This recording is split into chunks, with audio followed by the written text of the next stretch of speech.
kembali lagi di channel YouTube saya. Nah, di sini pasti kalian belum kenal ya. Nama saya Katu Safitri Karyawati. Di sini saya akan menjelaskan tentang materi stakeholder theory. Nah, apa sih stakeholder theory itu? Stakeholder theory adalah sebuah pihak internal maupun eksternal yang dapat mempengaruhi atau dipengaruhi oleh perusahaan, baik secara langsung atau maupun tidak langsung. Menurut Mort di 2007. Nah, menurut Ghazali dan Ricky tahun 2007, keberadaan suatu perusahaan hanya digunakan pada dukungan yang diberikan oleh stakeholder kepada personal tersebut.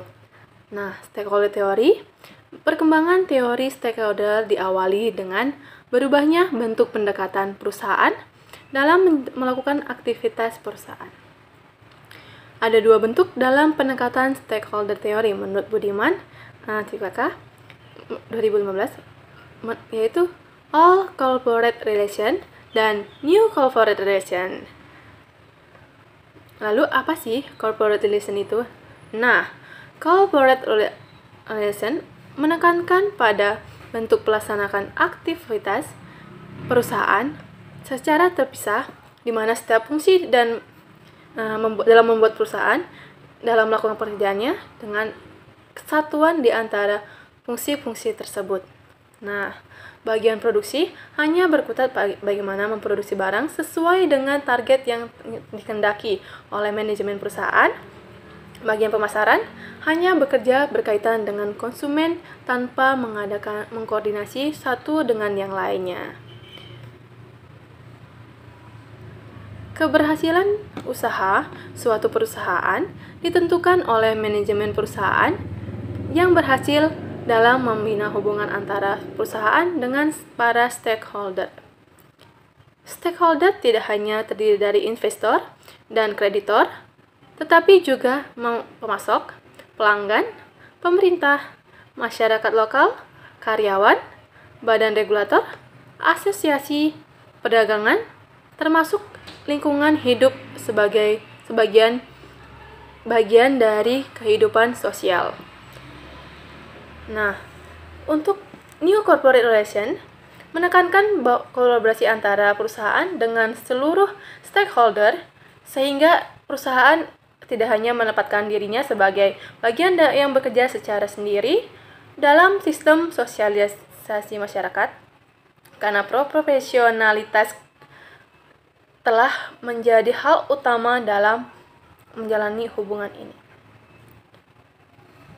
Hubungan perusahaan dengan internal stakeholder dibangun berdasarkan konsep kebermanfaatan yang membangun kerjasama untuk menciptakan kesinambungan usaha perusahaan, sedangkan hubungan dengan stakeholder di luar perusahaan bukan hanya bersifat transaksional dan jangka pendek, namun lebih kepada hubungan yang bersifat fungsional yang bertumpu pada pencitraan untuk menghimpun kekayaan yang dilakukan oleh perusahaan. Perusahaan juga berusaha untuk bersama-sama membangun kualitas kehidupan eksternal stakeholder. Nah, untuk pendekatan New Corporate Relation mengeliminasi penjenjangan status di antara stakeholder perusahaan seperti yang ada pada all corporate relation. Lalu di sini juga ada klasifikasi stakeholder. Yang pertama, stakeholder utama atau primer. Stakeholder utama merupakan stakeholder yang memiliki kaitan kepentingan secara langsung dengan kebijakan, program, dan proyek. Nah, lalu di sini kedua, stakeholder pendukung atau sekunder.